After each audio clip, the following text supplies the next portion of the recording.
like to call the February 6th City Council meeting to order. May we have the roll call, please? Councilmember Chavez? Here. Councilmember Fish? Here. Councilmember Yu is absent. Mayor Pro Tem Mann? Here. Mayor Sternquist? Here. Move to excuse Councilmember Yu. A second? Okay, it's been moved and seconded.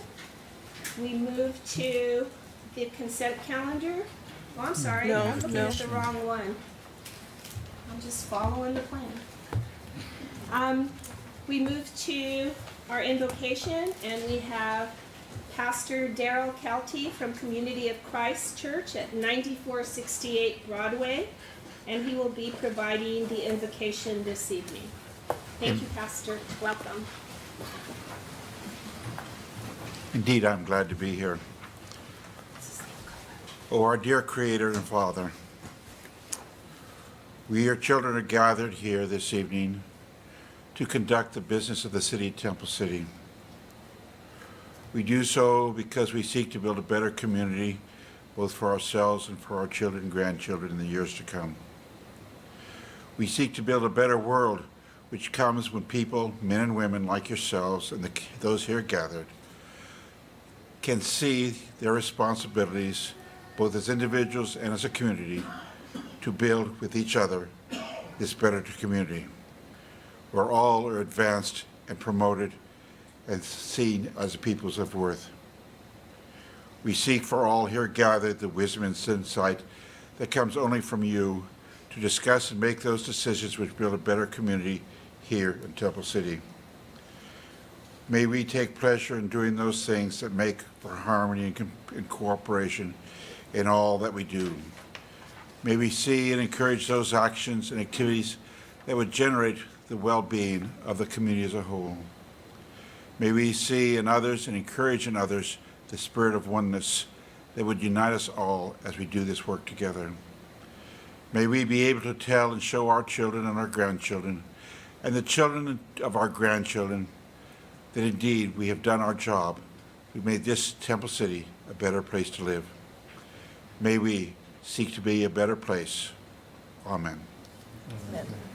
Thank you. I'd just like to share that Pastor Kelty has been a member of the Temple City congregation for over 60 years. Wow, congratulations.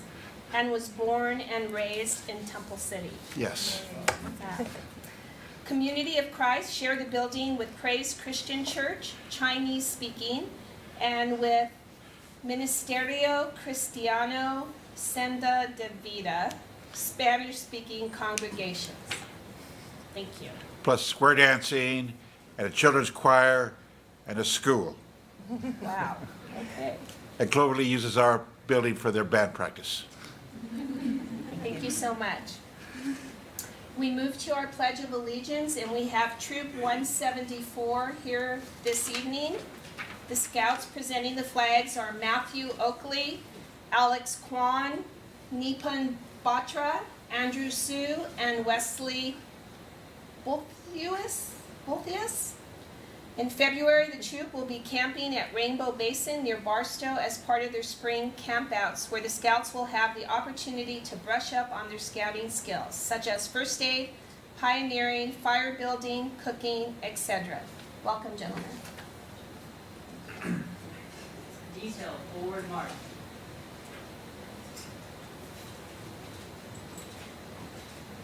Detail, hold. Pose.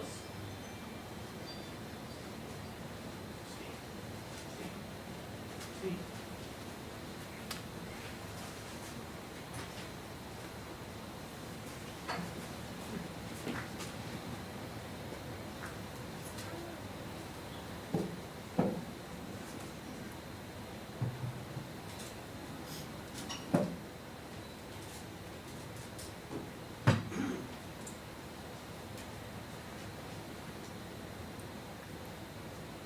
Those not in uniform, place your right hand over your heart.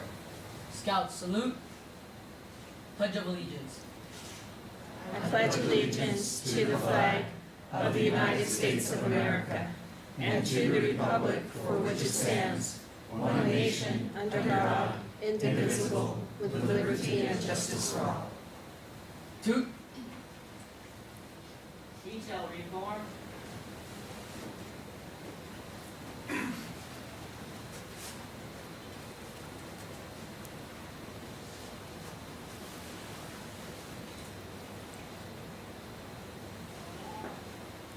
Detail about face.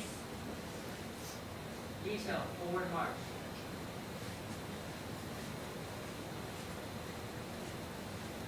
Dismiss.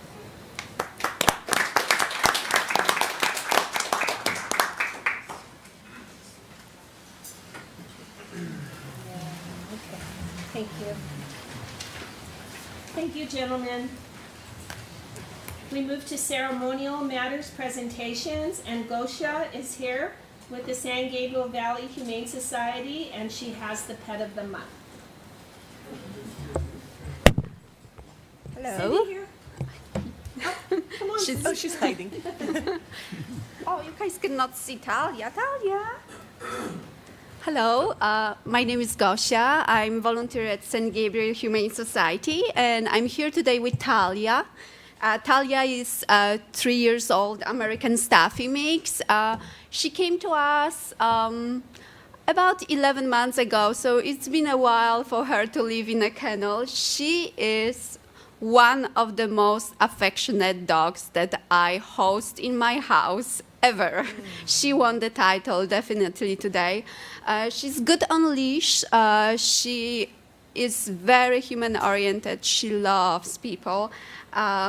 She's playful, and when we take her outside, she's rather calm and low energy. So probably when her routine in the future home will adjust, she will be rather on the low energy side than higher. She's just a love bug that I hope that you guys please spread the word about Talia. She would be great addition to any family. She's a great dog. Very curious. I don't know why I haven't been putting them on my Facebook page, but I just thought about it right now. Thank you. Thank you.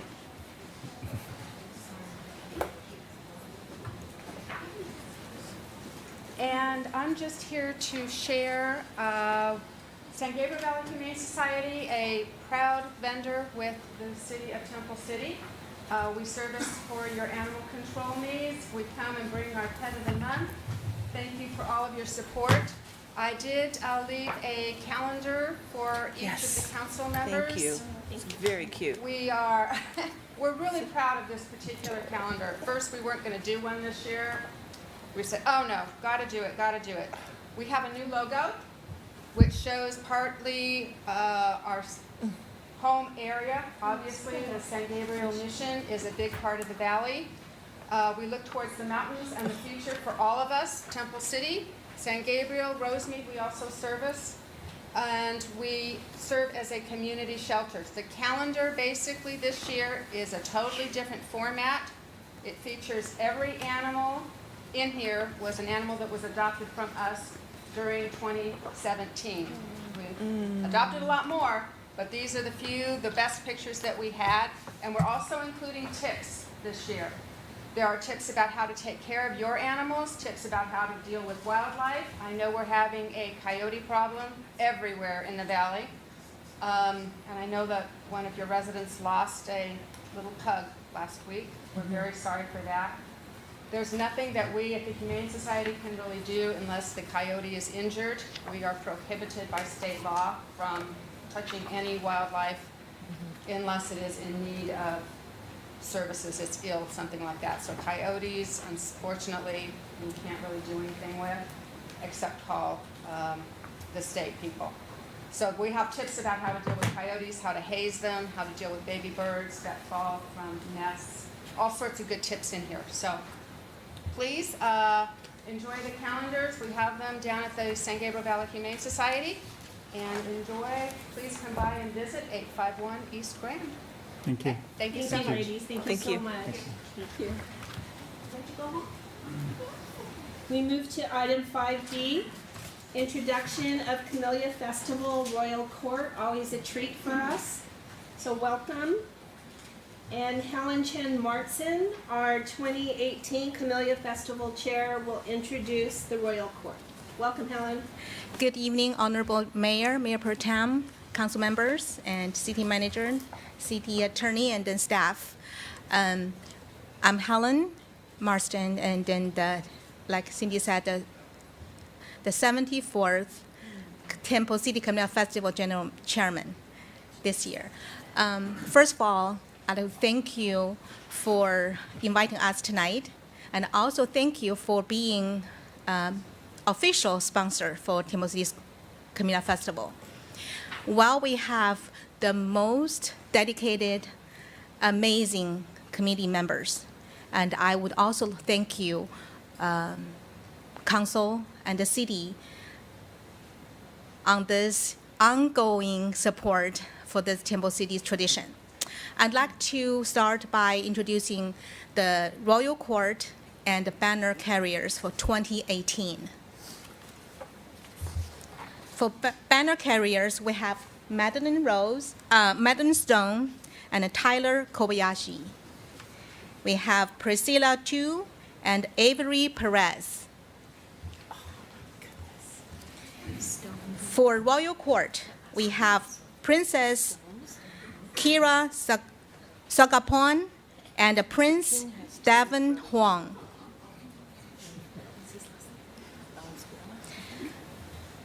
We have Princess Mariko Okuda and Prince Daniel Yao. And we have a Queen Leila Kylie Joe and a King Miles Venezuela.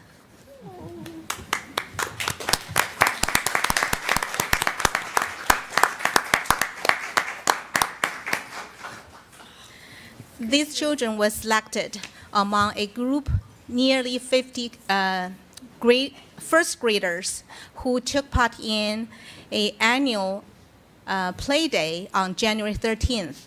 They were judged on how they respond with others, work with others, and following directions.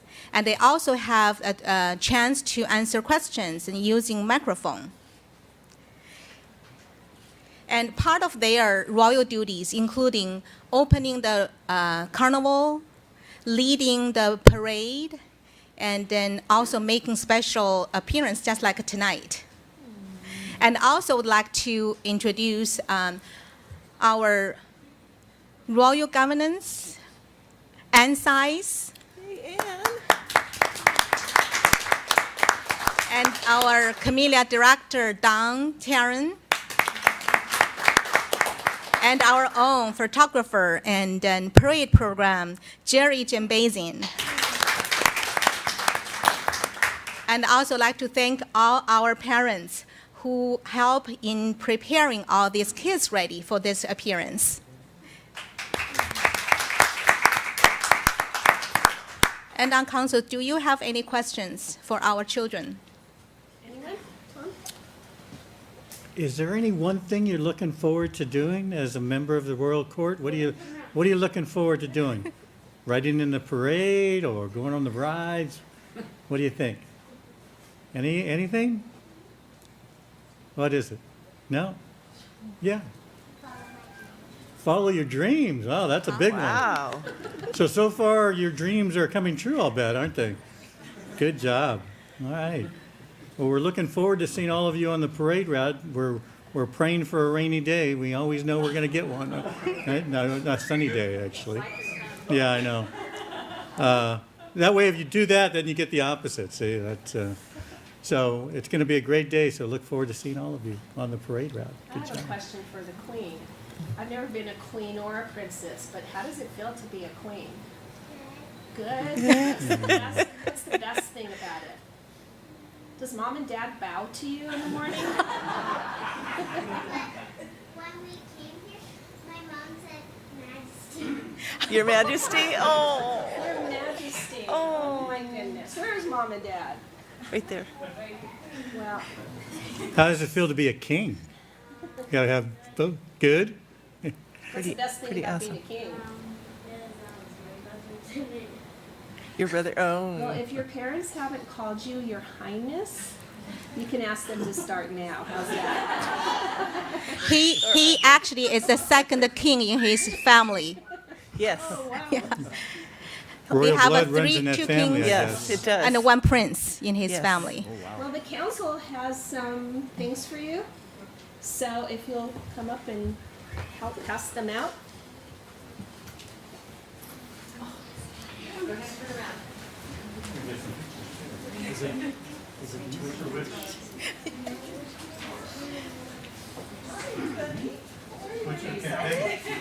Carnival and riding the rides. We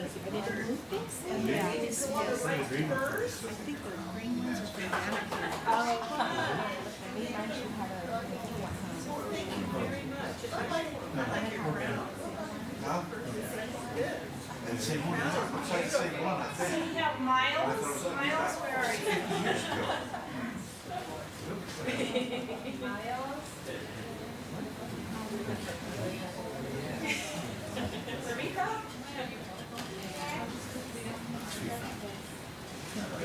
Devin?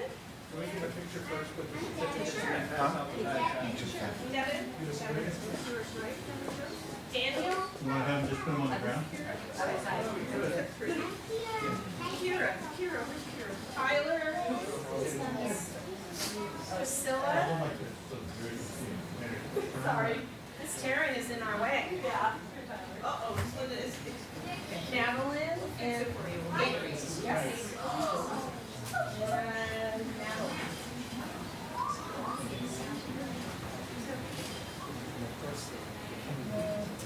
If you could just put the bags behind you. You don't want the bags or no? Just put the bags behind you for now. Just drop them on the floor. Just drop them on the floor. Well, I think if they put it behind them, they won't show us the picture. Hold this. Hold that one.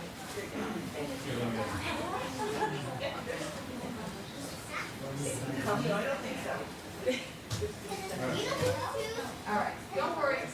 They're all safe. They'll be fine. Okay,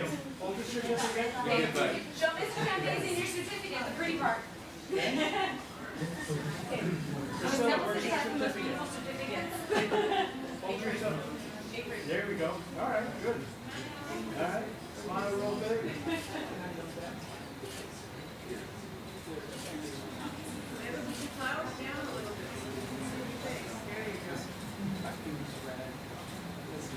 How about this?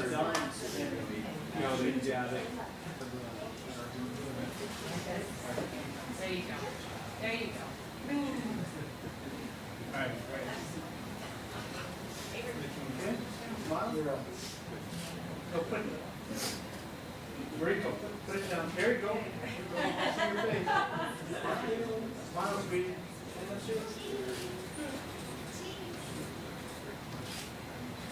That's good. Thank you. Jerry, can we take one with the parents? Sure. Can we have the parents? All right, everybody hold still. Okay. Go on.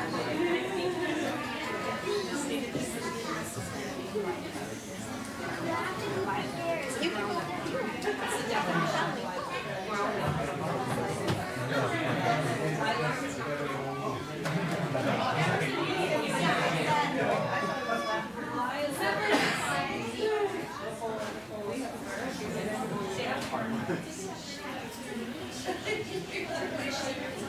That's not happening. Here, I'll take it.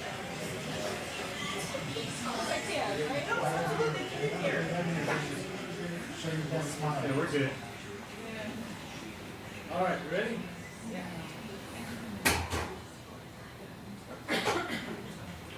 City manager. City manager. Can you move that?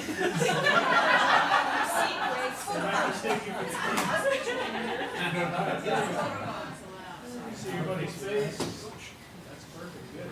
All right. There you go. Oh man, this looks good. All right. Great. Very nice. That is terrific. Thank you. I probably did way too much.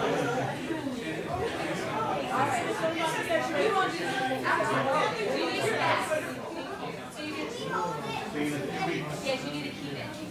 You guys need your bags. They're done. We're gonna go, I'm gonna be back.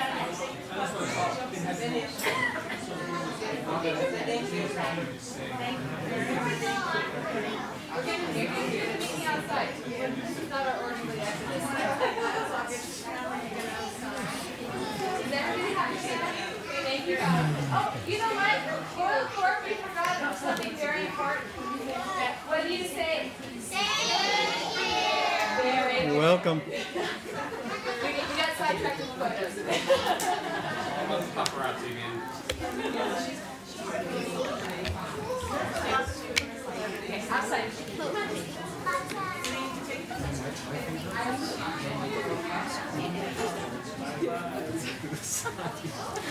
Thank you again for having us tonight. And please remember the parade is on February 23, 24, 25th. And then the parade day is on Saturday, 24th, and start at 10 a.m. and along Las Tunas. So see you there. Thank you. Thank you, Thank you. Helen. Oh goodness, that was fun. Boy, they cleared a room out, didn't it? Everybody went home. Okay, now that Your Highness has left the premises, we move to item 7, our consent calendar.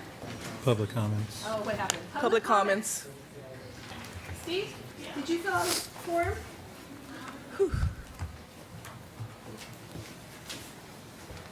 Yes, you did. Mayor Sternquist, Mayor Pro Tem Mann, council members. The last year at Golden West and Las Tunas, there have been a lot of accidents there. And I asked for this before to put up some left turn arrows there because most of the people are making left turns trying to race their way through the intersection. I got hit and I was coming across the street. I started at the south side of the intersection and I went across in front of Carl's Jr. and this lady hit me driving on the wrong side of the street and went head on into another car. When was this, Steve? Golden West and Las Tunas, When? August of last year. And, you know, I've suffered some injuries. I've seen accidents there day after day. This intersection needs some improvement with left turn arrows. It's the only thing that's going to stop what's happening. The other thing is with McDonald's at Agnes and Las Tunas, it only contributes to it because people can't get across that street. That intersection is in need of a signal and real crosswalks there. You got people coming into McDonald's that are making left turns to go in there. I mean, it's so bad there that the whole area right there is very in need of improvement with signals. Golden West needs left turn arrows badly. And the other thing is, if you go south of Las Tunas, the street's in real bad shape, all the way down to Live Oak. Parts of it are coming apart. There are curbs that are broken. It looks really bad. I just wish we could find the money and put left turn arrows at Golden West and a signal at Agnes and Las Tunas. Because I've seen some really bad accidents. They had one that went into into the paper racks there last year and almost went into Carl's Jr. The accidents are not minor accidents, they're bad accidents. And this has needed attention for a long time. The conditions have changed there with the medical buildings, with both restaurants, and now you have a park that's getting a lot of attention. There's people coming in there all the time. And we got a high-use library. The conditions aren't what they were. It needs some upgrade. Thank you. Thank you, Mr. Steve. Cook, have we had any concerns by any of our public safety officers? Nothing that's been brought to my attention that would warrant, but we can take a look at the accident rates. We run reports that kind of give an idea of what the issues are at individual intersections in town, and I can run that with the sheriff and our public safety supervisor. Okay. And if there's anything that needs to come back that needs the attention, we can go to the commission and talk to them about it, and then if necessary, come back to the council. But we do a good job, and our city engineer is actually updating our speed survey right now and some other things too. So But we'll take what Mr. Stafford said into consideration and come back with anything if necessary. Okay, thank you, Steve. You heard. I'm not sure about the name. Is this one for public comment now? Peggy, I didn't see a number.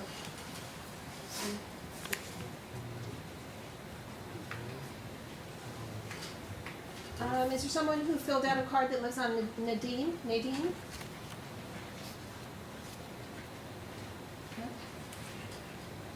Who is it? Okay. Can't read the name. Is it John? Wickerson, with a W? Worthwine. He was here. I don't know where he went. Yeah, he was here, Maybe but if he comes back. maybe he comes back. He's not here right now. Okay. All right. So I'm going to close public comment and we move to the consent calendar. Motion to approve? Second? Okay, any objections? So moved.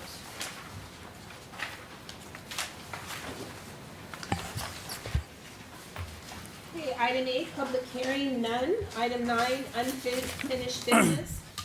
Appointment of directors to the Los Angeles County Community Choice Energy Board. Brian? Mayor Sternquist, members of the council, as you know, back early at the end of December, our last meeting in December, you agreed to join the LA County Community Choice Energy JPA, which is a JPA of now 23 cities throughout both Ventura and Los Angeles County, with potentially a few more to come. I did attend the last board meeting and saw kind of the makeup of who was on that board.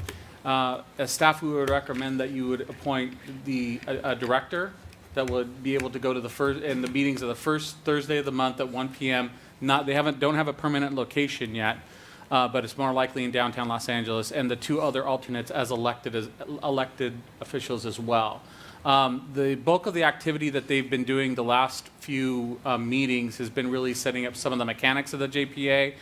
The hard work is going to be happening in March. Not that hard work wasn't happening before, but a lot of the bulk of the work to really get the ball rolling on some of the issues that they'll be facing will be happening in March, April, May, and June as the rollout goes to the community, so that in December the community will then have a choice to either buy their energy from Edison or buy their energy through this Joint Powers Authority. And we'll go into a lot more detail of that later. You've had pretty long discussions on that. So the next board meeting will be in March. So we just ask you to appoint. We have to do it. You have to do it affirmatively during a council meeting by resolution, which we'll get to the JPA. Do you know the date in March? The date in March would be the first meeting in March, which... And Brian, also, do you know if at this past meeting, if there was actually a confirmation that it was going to stay on that date? I know the chair had expressed that Thursdays were not the best date due to the SCAG meetings being at the same date. Right. The chairperson is a council member from South Pasadena, Diana Mahmood. That hasn't been confirmed yet. This is for right now, and they don't have bylaws yet, but for right now, this seems to be the date that they're holding to, but that could change. Okay.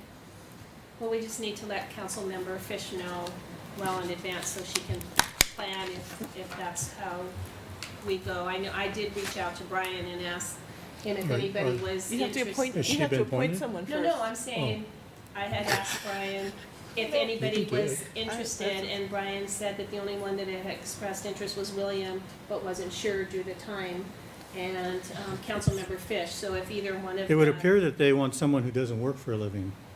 It appears so. It would appear so. Or has a nice boss that will let them go, I guess. Or how long do these meetings usually take place? They can expect the meetings to go at least 2 hours plus for a 2 while. hours plus. For the first 3 to 4 meetings. So that's basically the whole afternoon on a They Thursday. feed us lunch? Yeah. They don't feed you lunch since it's 1 o'clock. So mean. So They expect mean. you to have lunch So before you get there. You don't, Tom? No, I Okay, can't afford to And I know do William it. had expressed that he would like to be the alternate. So if you still are interested in accepting the delegate position. Okay, yes, I You're the will. only one I heard of. As that long was- as there's an alternate. Okay. All right. Okay. Can we You vote need on 2 this? alternates, I think, don't you? We need 2 alternates. Okay, so Councilmember Chavez, would you be the? As long as I'm the second in line after William. Would you be the second? on Yes, We could I do- will. We could do. I will be the Vince second and you. in that. That's what Well, we happened. could do Vince, he's not here. Yeah. I don't think that's going to happen. That would Okay, be so can the, we have a motion to approve? So I'd make a motion to appoint, well, that would, I don't think we need a motion. Doesn't the mayor just appoint that, or? I No, don't- no, it has to be the It's a by entire resolution. council. Has to be. All right, It's so by I would make a resolution. motion to appoint Councilmember Fish as the primary director with Mayor Pro Tem Mann as the first alternate director and Councilmember Chavez as the second alternate director. And I think we should just involve Vince, so let's make him the third alternate, okay. in case the other two can't leave him out. So I'll second. I'm just, yeah, we're fine. So that motion has I been don't think you'll made, care. and any objections? Okay, so moved. Okay, we move to item 9B, fiscal year 2017, 2018 mid-year budget review, treasurer's report, revenue, expenditure, and capital project summary reports. Mayor Sternquist, members of the council, this is a unique, not the usual mid-year report for us for one reason and one reason alone. We will be losing our esteemed colleague as she is moving out of the area and retiring from the city of Temple City on Thursday. Tracy has been a great professional, is leaving the organization and the structure and the city's finances in a better condition than she found them. I appreciate her efforts in the time that I've been here to guide us and help us be on the financial path that we're on. So I begin my comments with that. Next part of my comments are going to be a little bit different, though. So for the first time in several years, as Tracy's leaving the door, she's going to leave us with a little less money than we started. I tease, but if I was to say if we were approaching an intersection at this point, looking at our finances going ahead, I would say we have a pretty hard caution light going forward. And Tracy will go into a little bit of detail and later during my city manager's conference comments, I'll be discussing the report by the League of California Cities that talks about some of the issues with pensions that also kind of signal to me and for us as the city a hard caution, really hard caution ahead and being very careful moving ahead. For the first time since I've been here, we are actually slightly projecting a slight decrease in revenues by about a little less than 1%. The concern is that our revenues are starting to flatline, and without increases in staff and increases in service levels, our expenditures will be going up because of the natural growth rates of pensions and other costs that are going up. So hence, going into this next fiscal year of 18-19, we're going to have to be extremely cautious, and it will be a challenge in balancing next year's budget. Staff is doing a good job of really monitoring their budgets, looking for efficiencies, but that can only really carry us so far. Tracy will go into a little bit of detail of why we made a slight adjustment on the revenue side going downward. We are still operationally balanced, but just by the slightest of margins. Balancing our budget is as I've talked about in the past, is a five-prong effort. One with labor and operations. You could do deficit spending for ongoing operations. We do deficit spending for or use reserves for one-time capitals efforts. Internal efficiencies, service reductions, revenue increases, and just general improvements in the economy. So with that cautionary tale, and this is the first report that I'll be delivering where we have a little bit of rougher news than we've had in the past. So with that, I will hand it over to her last staff report that she'll be giving. Thank you, City Manager Cook. I appreciate it. Good evening, Mayor and City Council. As you recall, let me get my PowerPoint going here. Tonight, we're going to be asking you to authorize staff to revise general fund estimate revenues and to receive and file the fiscal year 2017-18 mid-year budget report. On June 20th, 2017, the City Council adopted a budget in the amount of $23.5 million. Various adjustments have been made to the budget since then, and they are outlined in the background section of your staff report. Adjustments to appropriations are just over $690,000. That's the total budget, not the general fund. and brings the total budget to date at $24.2 million. The city provides the City Council with this opportunity to review and adjust original revenue projections and budgeted appropriations based on 6 months of actual activity.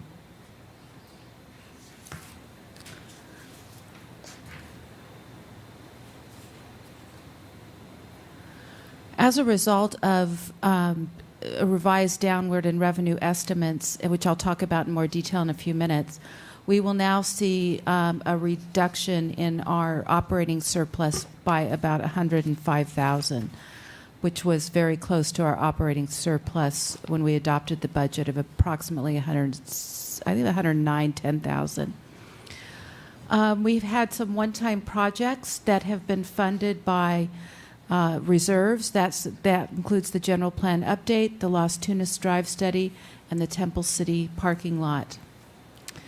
I'd like to call out Attachment A in your staff report. This is actually the detailed revenue adjustments that are being proposed. Now, why they're not are entirely as a result of development activity, they do, one major adjustment does reflect a decrease in zoning fees, which is related to building activity. We're also seeing a slight reduction in our recreation fees. And I think another significant one is encroachment permits, which actually are permits when other utilities come in and get a permit and basically tear up our roads to do their own infrastructure. And we did have quite a bit of activity last year with the water companies. So that is showing less revenue this year. And one other comment related to permanent activity. The adjustment would have been larger if we did not have the permit fees come in for terraces that just came in late in December. So we would probably have to make another adjustment if that was the case as well. So that will carry forward into fiscal year 18-19, and that's why I'm kind of prefaced that next year's budget is going to be even a little bit more challenging because we're going to have to probably make a downward adjustment on some of the revenues that are related to permitting. Thank you, Brian. Reserves remain strong. Our general fund reserves are approximately 111% of our operating budget. But as Brian pointed out earlier, caution is for the future. So we'll be entering a spring budget session with some more conservative estimates. My presentation tonight was short and sweet. That's all I have, unless you guys have more specific questions. Tracy, when do we start the budget process in spring? Is it Actually, we're starting it now. Departments have their expenditure budgets to prepare. We were working on revenue estimates over the next couple of weeks. Then we kind of bring it all together on a staff level and go through meetings and discussions about what stays in and what doesn't. At what point did we have the ad hoc from the council as part of the budget? Right. Last year we had our ad hoc meetings at the beginning of May, and we typically have the actual budget document out to you by mid-April, and then ad hoc meetings in early May, and then and maybe into, and then the whole council having budget study sessions late May, early June, kind of depending on the. Was that Councilmember Fish and And Councilmember William? Who was on that? it was me, I know. On the budget ad hoc committee? So then we'll be having another one. Correct. This coming May. Correct.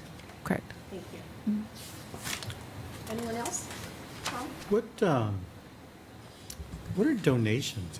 And that doesn't include the donations we've been receiving for the library, right? That was No, told- that actually is primarily the donations for the entertainment at the Concerts in the park. concerts in the park, Oh, like okay. Edison and stuff like that. Yeah. Right. Because I was saying, we get donations to the city? Well, we did that time for the Arnita Society, remember? Oh, It was yeah. $5,000 or $10,000 a game. Usually it's earmarked for something, though. It's not, it just goes in the general, but I guess, all right. Cool, thank you. Uh-huh. I have nothing else. Councilmember Fish? No, I'm good, thank you. Got it, Tracy? Okay. I don't know if you're gonna, I'm sorry, Okay. can I, yeah, just, I don't know if you're gonna stick around, you may not, for the rest of the meeting, so I just want to take the opportunity to thank you personally, as being part of the budgeting process and, all these ad hoc committees, you certainly made it, the subject matter so much more understandable to people like me who don't really understand those things, and so. I almost I wanna thought he was thank gonna you. say fun. Well, it was kind of fun sometimes, but thank you so much. I can't believe it's been 6 years now, and you know, it's kind of bittersweet because you know we're saddened because you're leaving, but at the same time, I'm excited. I know we all are for this new chapter in your life, and we wish you nothing but success. And I know today you had indicated that if we're ever up there to come by and say hi, well, we certainly extend the same to you. If you ever come back down here, certainly come by and say hi. We'd love to see you. So congratulations and best of luck in your future. So thank you. Thank you. Thank you so much. I think we all echo that same thought. I appreciate it, and it's been a real pleasure working for this city. Thanks. Thank you. Thank you, Tracy. Thank you, Tracy. We need a motion, I guess. Oh, you have public comments, yes? Public comment first. Like to open up public comment? Any comments on Tracy's report? Okay, closed public comment. Any last council comments? None? May we have a motion, please? Mayor Sternquist, I would make a motion. Oh, I'm sorry. That's Go- okay. Go ahead, I'm You're choking to choking, death. okay. I'd like to make a The motion water. to receive the year-end 2017-2018 mid-year budget review and related reports, and authorize staff to revise revenue estimates as indicated in attachment A. Second. I got mine. That was the problem. I swallowed it too fast. Any objections? So moved. Okay. We move to item 10, new business. Consider adoption of resolution number 18-5310, certifying an exception to the 180-day wait period for appointment of retired annuitant to serve as interim administrative services director under government code sections 7522, 56, and 2122-1. Our city manager. Mayor Sternquist, members of the council, not that I want to move on, but I need to move on with the departure of Tracy. This administrative services position is a critical position in the city. You know that all that that position does, and in terms of as our CFO, our treasurer, and our director of human resources. PERS allows for an exception if there's a retired annuitant that fills those qualifications. The person that I've brought forward is Julia James, who just retired from the city of Fullerton after 8 years as administrative services director. I worked with her in the city of Southgate for 4 years. Her credentials are impeccable. Prior to that, director of finance with the city of Hawthorne, deputy director with the city of Alhambra as well. PERS requirements have very specific rules, and in fact, on Monday we started the flyering of the position. PERS looks for that because these are rules that dealt with kind of the past reform practices. But it does allow in these specific with these specific conditions of which we meet. It's spelled out in your resolution. The city has met all those conditions. We work with the city attorney's office and our labor attorney, Katie Surup, to make sure that we've met those conditions. Again, Ms. James has served decades of service as administrative services or finance director and will serve in this capacity. Again, because of the time frames we're dealing with, she'll actually be starting proposed on February 26th. And we will be also not that that's a full consideration, but we'll be saving about $20,000 because of the rate we have to pay and everything else going forward. So we get a qualified, respected member of the administrative services finance field to fill in for us as we go through the active recruitment process. So we respectfully ask for your consideration for that tonight. And so we can get this resolution up to PERS and we can have her started on the 26th. Yeah, just one quick question. How long do you expect the recruitment process to last to fill in the permanent position? So yes, the recruitment process started Monday. It closes in a month. We'll get a kind of an indication of what the field looks like. If I have to extend that to see if the field needs to broaden that out a little bit, but Ms. James, who just retired, does not want to go back into full employment mode. So in my discussions with her, I told her I'd be moving this as quickly as I could too. So knock on wood, hopefully in the next 3 months, we'll have someone in. That's my goal. Thank you. Okay, any other questions? Okay, open public comment. Me? Closed public comment. Council motion, please. Mayor Sternquist, I would make a motion that we adopt resolution number 18-5310 for attachment A to the staff report, certifying that an exception applies to the requirement that a person retired from CalPERS, defined as a retired annuitant, wait a period of 180 days or more before working for an employer that contracts with CalPERS if the City Council determines that an interim appointment is appropriate, and that directs city staff to submit the necessary paperwork to CalPERS prior to February 26, 2018. I'll second. Okay, any objections? Okay, item has moved. We move to item 11, communications. City Manager Cook will provide the update. Very briefly, you have Mayor Sternquist, members of the council, very briefly, you have a memo related to the tree appeal that you heard at 6023 Oak Avenue. We have met with the property owner. They have not agreed to the terms that would allow for the tree to stay. In approximately a week and a half, the tree will be removed. And that is it. No action is required of the council. Okay, thank you.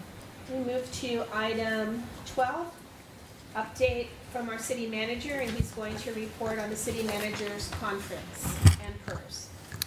Thank you, Mayor Sternquist. I'm going to take a little bit more time than I usually do, just maybe a couple more minutes tonight. I did attend, and thank you always for allowing staff to go to training, including myself.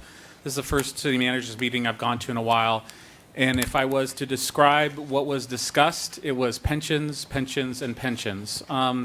At the city managers conference, the League of California Cities, and some of members of the audience may have heard on the radio or others, had issued a report about the retirement system, its sustainability, and some findings related to that. Let me echo again something that I echoed during the mid-year budget report. We're not flashing red at the intersection, but we have a hard caution going forward. Our situation as a contract city, with law enforcement being contracted out with LA County sheriffs and others, is not putting us in the same position as some of our sister and brother agencies around us, especially those agencies that are full service. They will be facing some significant financial constraints in the next 3 to 5 years, but I'll go through some numbers and go briefly over the report. So the league issued this report of the current state of the CalPERS system, and you have a copy of that in front of you. Now, pensions, the law about pensions, administration, and the governance of the pension system is very complicated and involved and has many different elements. And you could spend days and weeks, and even people who've been in the business for a long time, it's hard to get their hand and grapple around that. But again, just as a kind of a brief primer, CalPERS acts as the retirement asset administrator for 400 agencies throughout California, including the city of Temple City. So we essentially have a contract with CalPERS for a certain benefit, multiple benefit packages that the city has that they administer for us, and they administer for the entire state of California. If I was to sum up the report, simply stating is the league reports really declares that the current system, its rules and its current processes are not sustainable in the long term. That many agencies, and again, especially those that have public safety, will be facing significant, if not detrimental, financial hardships in maintaining their payments to CalPERS over the next few years. I could go in a long discussion about why that's happening, but if I could sum that up too, is that if you think of CalPERS, if you think of a basket, they have a group of assets, right? They're one of the largest institutional investors in the world, have about $300 billion of assets right now. But if you took together all the people who are in the system now as retirees, all the people who are vested in the system, they only have approximately 68% of the dollars. 68. Yes, percent. So there's, think of it as like 68% funded to cover all those obligations. What your goal is to be at 100%. The last time the CalPERS was at 100% was the first, not the last financial crash of 2008, but if you remember the dot-com bubble, right before the dot-com bubble, they were at 111%. There were multiple changes in the system at the time, in benefit enhancements and others, but the market itself was something that really was detrimental. So, Did they identify any specific changes that have created this problem, or is it just general? If I was to put it in very general terms, it was two things: service enhancements, meaning the types of benefit we provide, and just the fluctuations in the market. So the rate of return, essentially, what the PERS was thinking during the early 2000s and before, that would be their rate of return, was a little above 8%. Does that mean they have been making bad investments, or is it just the market itself? Because the market certainly is always going to be fluctuating. That's a great question, Councilmember Chavez, and that's a great subject of debate as well amongst the professionals and others related to that. In fact, it was one of the chief financial investment folks at CalPERS that was on a panel that I was listening to, and there was a very heated debate about that subject in and of itself. I thought, in my professional opinion, I thought she handled it very well and explained some of the constraints CalPERS is under and how they go through that. But that would be a 2+ hour long discussion. Right. But that was what some of the questions you're posing, Councilmember Chavez, is part of the heart of the debate. So what does this mean for Temple City? So CalPERS long-term has said we want to try to get to 100% funded status over a period of time. Did they say how long of a period? That's a whole other very complicated discussion, but what's going to really be impactful is the next 5 years and out.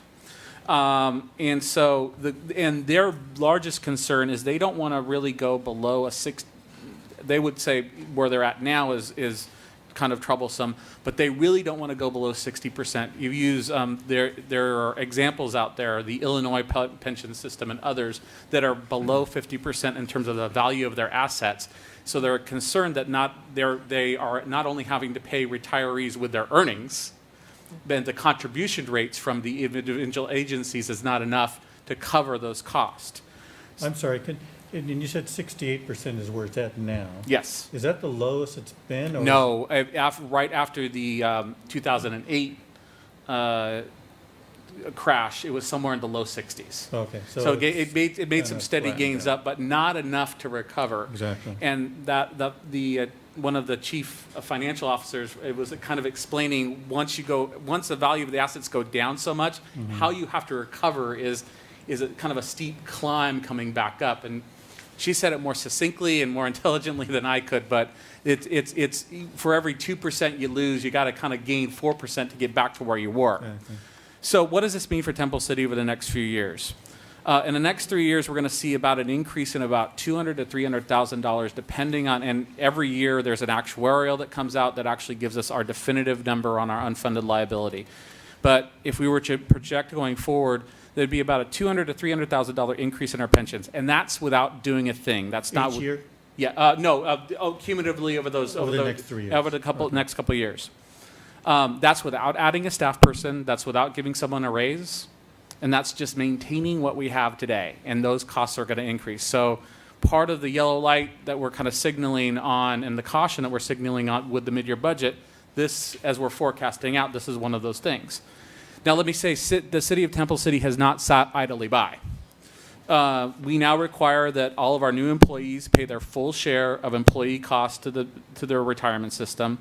We implemented PEPRA, and we've seen and because we implemented PEPRA, which was required, but about a third of our employees are in PEPRA now, which is a different tier benefit system than what's called the classic plan, which is a long discussion, but you are familiar with that. In addition to, the council over the last few years has put about 1.1 million, which is now with earnings at about 1.4 million, into a trust for our retiree medical benefit, which is about 22% funded. Most cities do only pay-as-you-go and have no money essentially set aside for that benefit. So again, a little more sober report from me today on both fronts, but these are going to be some of the considerations we look forward to as we look at future budgets, any new programming, anything that we do on a go-forward basis. This is going to be a major consideration. You're going to probably, and I'm sure you've heard it from your colleagues, the angst that they're feeling, and if I was in their position, I would be feeling that angst too, moving forward. We are not in a crisis at this moment, but as we move forward, we have to be extremely cautious that we won't be in a crisis moving forward, because these increases are coming, they are inevitable, and they won't be going down. So that was the Inspiring City Managers Conference last week. So to me, the bottom line in all of this is either increase revenues or cut costs. Is that fair to say? That is like the 5 pillars of balancing a budget. Yes, that's one of the things we'll have to be doing. Do we contribute to the LA County Sheriff and Fire pensions, or is that something separate and apart? That's something. I don't know how our contract works. So very briefly, if I could, so there's 2 components to that. So in our contract rates, the LA County Auditor Controller builds a methodology that considers all of those factors. So we don't pay it, so we pay it in our yearly rates. Right. Similar to the way that we pay in first dollar with JPIA. If you think of the way we pay into the JPIA pool, similar to the way we pay our contract rate. So there's not a huge liability sitting out there, but there is rising costs sitting out there for us as a contract agency. That will be there, including in the liability trust fund. So there is an aside fund, and if I was to compliment our county agency, the county has probably done a better job of controlling cost overall with the retirement system than the agencies that work with CalPERS have, to be quite honest. And I noticed in the report you provided to us, they had they did suggest certain things that cities can do, and I'm looking at the list. There's like 6 items, and we've actually already done a few of those. Yeah, exactly. So we're a little bit ahead of the curve, but so that's a good thing. Of course, this is kind of tied into the bargaining issues with our unions and all that kind of stuff as well. So that's why I provide this as more as informational than anything else. Well, and I would hazard a guess that that's why many of our cities are going to the marijuana dispensaries as a form of raising revenue to pay off these types of things. But you kind of have to take the good with the bad sometimes, it appears. But anyway, all right, thanks, I appreciate it. Good job. That concludes my report for Brian, this evening. Can I ask a question about Yes, sir. You mentioned the cumulative increase of roughly 200 to 300,000 over the next couple of years.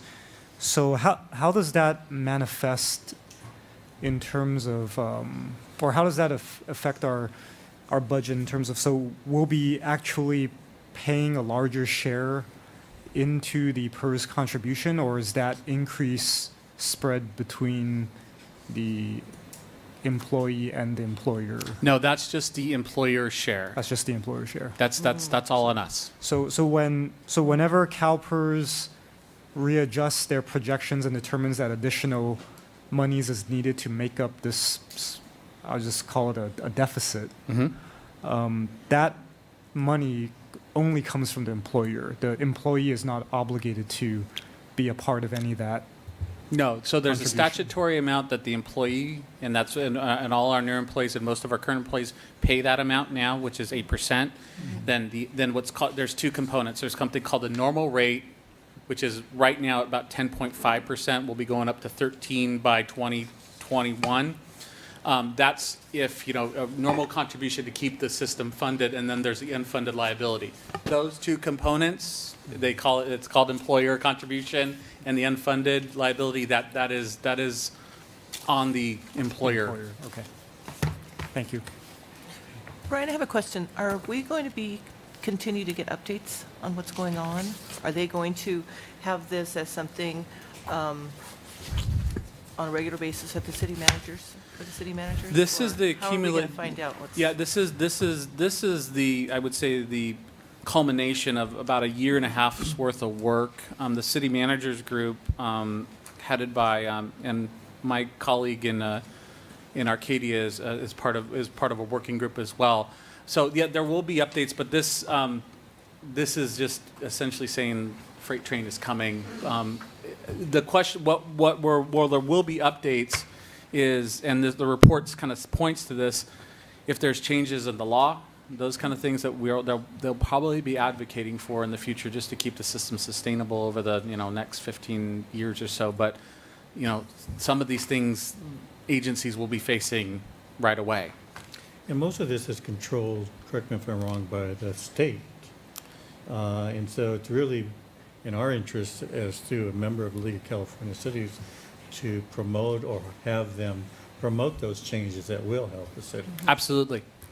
And so I think from here on in, I think we stay pretty active with the league, and we're probably going to see a lot more of that stuff as we go. And we just have to make sure that, we continue pushing those types of reforms that will help cities like ourselves.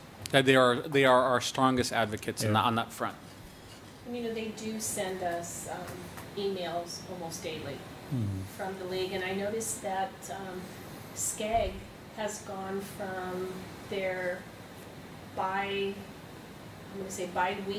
reports to now we get a SCAG morning report. I don't know if you're not receiving those. I will forward your emails if you want them, but they come every day, and it's an actual SCAG update, so it tells you what's happening within the 88 cities in the SCAG region, which is a lot of information, but then again, you're having this in your mailbox every single day. So, but if you'd like it, let me know. Maybe you could just summarize for us. 'Cause I have a lot of time. Every Send us day? the summary. I don't know if I want it every day. Well, I can forward you the ones I think are important. There you go. Is that all right? Very, Perfect. Sounds good. Which seems to be all of them, but. Okay, let's see. Update from Greg Murphy. Nothing urgent or pressing in the legal world this half of the month, and knowing that Brian's report was going to take a little bit longer, we decided to cut out this time, and Eric will give a report next meeting. Thank you.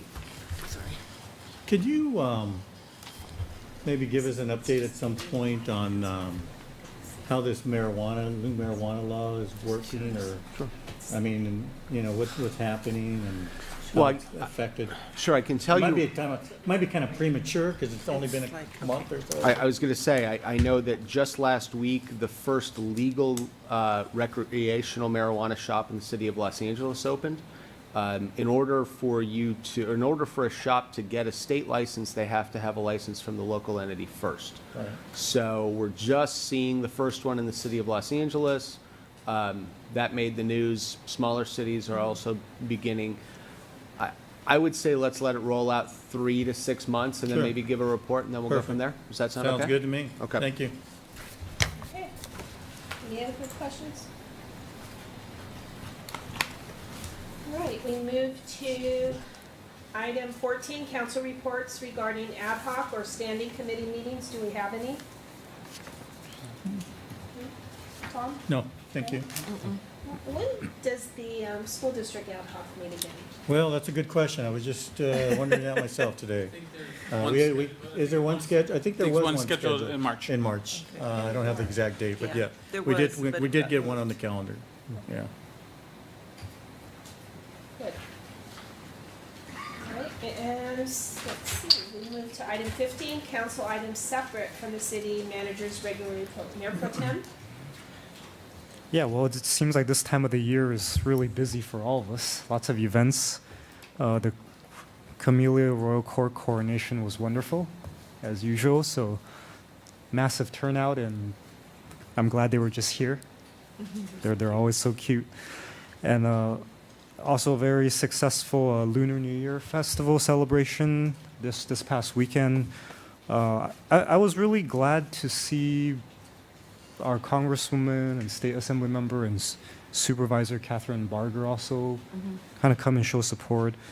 I know we're a small town compared to some of the other cities, and we do things our way, but they went out of their way to come by and show some support. So I really appreciate that, and I just want to thank our Parks and Rec department. There's Kathy, as well as our Temple City Chinese American Association for really improving on last year's event. And yeah, we had a lot of people, and the thing, I will say this, the thing that I really appreciate the most as a great improvement from before was the lion dance. It's amazing, huh? Yeah, they were incredible, and I guess I've seen my share of lion dances, so it's all about the noise, right? Because the whole idea of the tradition is the noise, and the red color is supposed to scare away evil spirits. So when you don't got the noise, you start wondering whether it's a real lion dance. But anyway, I really enjoyed it, and I hope it's something that we can maybe continue to do and maybe improve on, because I know we can do more, we could do better, we can involve a lot of our local organizations and groups. And I saw that this year they really reached out to a lot of the kids. Like they had the children's choir, they had the quartet. So I really appreciate their efforts, and also, of course I'm looking forward to the Camellia Festival, which is right around the corner. So yeah, all in all, very, very busy, but a very happy month. That's all. Okay. Councilmember Fish. Don't have a whole lot, just wanted to, again, thank Kathy and the Parks and Rec Department for helping with the coronation. That's always a wonderful event. And of course, our Chinese New Year. I also agree, I know last year we were a little rushed with time, and you did pull it together. It was great. This year you could tell that more planning went into it. It was a lot more contributions from the community. So I loved it. I don't know how you did the weather, but it was amazing. Keep it up. And I'd like to see it grow too. I mean, I think it's a good thing for our community. I really appreciate that it's done early in the month. I think that's one of the reasons why we get our representatives, is because I know this weekend there's probably 20 different things going on for Chinese New Year, and they're going to be running rampant. So please keep it early in the month. I think it's great, and it's great for us too, because we have the Khmer Festival at the end. So it gives us some time. So that's it. Thank you. Councilmember Chavez. Nothing tonight, thank you. You want to speak about the Australian dinner with the kids? The dinner here at the park with kids from Australia. No, it wasn't for the kids from Australia. Well, It was, was from our Australian Sister City program had a potluck. I guess you could call it the first potluck of the season to introduce the students that are going to Australia. Okay. And then also there was one of the, Board members. board members from Australia was visiting here. So she was a very nice lady. So everybody got a chance to meet her. So it was a nice dinner. We actually had her over for dinner at our home last Thursday and got to know her a little bit better. So they're looking forward to getting our kids over there, and our kids are certainly excited. I don't know, we haven't had the kids here yet. We ever introduced them, so we'll get to meet them. This year we have four girls and 2 boys going. So they're all getting very excited for that trip. So thank you for reminding me. Okay. A few things. Yesterday I spent the whole day actually, and we interviewed for the COGS executive director, and we had 22 applicants, and that number went down to 5, and now we have 2. And at our next COG meeting, we will have the final interviews with the whole governing board. So as soon as I get any information, I'll bring that back to you. But really good candidate. So I think whomever lands the job is really going to do a great job with the COG. So good things to come. And that COG is really going to be a leader in helping us get funding for the San Gabriel Valley, not just for stormwater, but for the Measure, I get them mixed up. Measure R fund is the new transportation, or Measure M? M. Measure M. So let's look from, use our dues wisely and use the COG to our greatest advantage. Councilmember Fish brought up at our last council meeting that she thought it was time for us to look into the chamber agreement. The last time that the city manager and I spoke about that, we were actually going to look at some type of process in which we looked at the funding, and we know that we need to do something with the chamber agreement, so I would like to start those discussions as soon as possible in light of that we're going to be in budget season soon. And Brian, I don't know if that's gonna take an ad hoc committee or not, but you and I can talk about that later on. I don't wanna set up an ad hoc if we don't really need another ad hoc. But definitely some thoughts that Mr. Cook and I thought of was, if we were going to reduce any funding to the chamber, that we look at doing it over possibly a 3-year period. And so so just be thinking about it, but I think Councilmember Fish is right that we need to actually start being very careful at where our funding is going, and just in looking at other cities, most recently within the COG region, we're one of the few cities that I don't know, is the word donate or subsidizes the chamber to the extent of that we do of $70,000 per year. So I think it's time for us to really take a look at that. One other, let's see, regarding the school ad hoc, the reason I asked Councilmember Chavez is that, you know, I recall, I mean, things sometimes just surface that I haven't written down in a long time, and then something will jog my memory. But at this time last year, we were talking about joint use agreements with the school district. And we reduced and realigned some of our programs because that cost seemed, you know, so high in comparison to what we had paid. And we had discussed that there were things that were going to be done, but now we're here almost a year later. And we haven't heard anything. I don't know if anybody else has heard anything, but we haven't heard anything about where we're going with that joint use agreement. Are we still gonna reduce the basketball tournaments or the program? You know, I'd like to know what we're going to do sooner than later. So I don't know if those discussions are in the works. No, we're on a permitting system with the school, with the joint use agreement expired. Yeah, And it's on a permitting system, Yeah. and that's kind of the way we've been carrying forward for the last year. Yeah, we were told that they were not going to do any more joint use agreements. Okay, so, but the permitting is Period. based on the. The actual use. The actual use. Yes. So we're gonna stay with that. I mean, we never had anything finalized. I thought it was still gonna be, it was somewhat up in the air. They passed a study that. I mean, that on our end, there was a. are we staying with reducing the amount of permitted use? Well, we've gone through a realignment of our programming. There was some adjustment in the usage and evaluation by staff, and staff did an excellent job of defining what programs were working. Stars Club has been realigned in some areas of the city as well, but Stars Club still operates, but that has been realigned as well.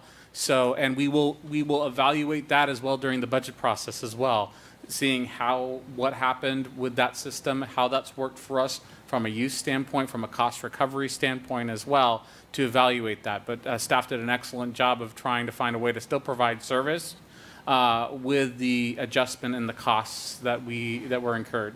And I think that was my concern. Are we still just we're gonna go with what we've been doing, that same type of process, looking at not having programs that are going to cost us? Absolutely, we're going to, and in fact, yes, we'll be evaluating the STARS program in certain areas. Kathy and team have done an excellent job with, an adjustment in how they had to operate, and they'll continue to do that during the budget process as well. Yeah, I don't think it's so much an issue with, as far as between the city and the school district, because the school district has pretty much made it clear that this is what they're going to do. And so it you know, and in some ways, sometimes that's a good thing, because I think, you know, it tends to, like, you know, when especially when the city is faced with making difficult decisions, we actually, and I give a lot of credit to our staff, through the whole process has determined that maybe there were programs that didn't need to cost as much or be out there as much. And so they've really done a good job to streamline those in offering the programs that were being used by the city. And maybe in the next few months, maybe that's what we're looking for, is to see where we're at in our programs, how we, you know, what do we have going? Are we getting any complaints that we don't have something anymore, and maybe something that we should take a look at? But that's more of an internal city thing. I think as far as the school district is concerned, I mean, that's kind of, that ship has sailed, yes, unfortunately. I mean, we can still bring it up, you know, and for me, you know, I've always been a proponent that, you know, we need to partner a lot on these things, but they've taken a different position, and that's certainly their prerogative to do. And, you know, I'm not holding that against them by any means. They have to do what they have to do. But I think we've found a kind of an existence that we can keep running our programs. And like I said, I think staff has done a great job, and I haven't heard any complaints about it. And they seem to be running good. But I think maybe Kathy can get something together for us in the future. It was interesting yesterday that many of the candidates, one of the questions was regarding budget. And I'd say at least candidates for COGS executive director, and at least 3 of the 5 had an interesting philosophy on budget. I think in my discussions with our city manager and past city managers, we've always talked about the budget drives the programs, or what your strategic plan is going to look like. And many of the applicants spoke to the fact that their philosophy now has changed somewhat from that idea to that the programs and the budget, you look at both of them, and they're married together, of course, but you look at the programs and you say, okay, this is the budget that we know we have for that, but how can you continue to do those programs? Can you find different ways to do them within that same budget? And I think what you're describing is exactly what staff has been doing with those programs for the last 6 to 12 months. And I think they'll continue to do that, given our limited resources. Right, I think that's the key, is to look at that. And I know Brian has helped to, you know, get the staff to look at things that way too. I know a lot with your help, and it's been very much appreciated. But it was interesting to actually hear that before it was like, okay, here's the budget now, you know, let's cut out the stuff that doesn't work with the budget. But now it's like, let's look at the budget, look at the programs, marry them together and say, okay, how can we make this work? And what can we do differently within these programs and this budget? And I thought it was just a real good example. And you're right, Tom, I should have followed through with that. But No, it's like I said, you know, it's kind of, it has fallen off the radar only because we as a city, I think, have decided to go in a different direction. But it seems to be working. I haven't heard a lot of complaints, but I think, or any complaints for that matter. But I think you have a good idea. We need to kind of get an update on where we stand with our programs. But that actually comes up during the budget process anyway, doesn't it, usually? Yeah. We discuss what programs we're going to be doing or maybe not cutting out and stuff like that. So, yeah. And then one last thing, I saw, Kathy, that there was an ad on, or something, I don't know where I saw it, but on the Dial-A-Ride meeting that's coming up. When is that? But I'm so appreciative that we're having that opportunity for our residents again. Wasn't that was always our big meeting on Parks our and Rec? February commission February, meeting. yeah. And it's always in February. It's the, every February, the Parks and Recreation Commission has a meeting that's devoted to public transportation. Primarily, it's in regards to Dial-A-Ride. It's been the meeting where we've had our Dial-A-Ride members come and express concerns or compliments on the program. I am happy to say that over the last couple of years, we haven't had very many, if any, which is not necessarily a good thing, coming to the meeting. So everything seems to be going pretty well, but we will be having that meeting again. We do notify the Dial-A-Ride residents. We have notices on the vehicles. We've publicized it through our website as well as flyers that we've put out. So hopefully we'll get some turnout. We talk about all the Prop A funded programs, including Dial-A-Ride, bus pass sales, our bus shelters and bus shelter maintenance, as well as our recreation transit. Great. I know that even if you get a handful, at least it's input, and the contractors are here to hear it, so. And the contractors will be in attendance. Was it in Connect or was it in the Chamber newspaper? I believe it was in the Chamber newspaper. I mean, I had recently seen it, so I was very appreciative of it. And let's see. I think that's it from that. So we are going to move to item 16. There is no reimbursement of expenses. Did William to talk? city officials. Did Whatever. William, did you? Oh, okay, sorry. Yeah, he went first. You went first. Okay. Item 17, we're going to recess to the successor agency. May we have the roll call, please? Agency Member Chavez. Here. Agency Member Fish. Here. Vice Chair Mann. Here. Chairman Sternquist. Here. We need to excuse. Oh. Oh, we have a motion? excuse, I will excuse member Yu for cause. Second. Okay, that, any objections?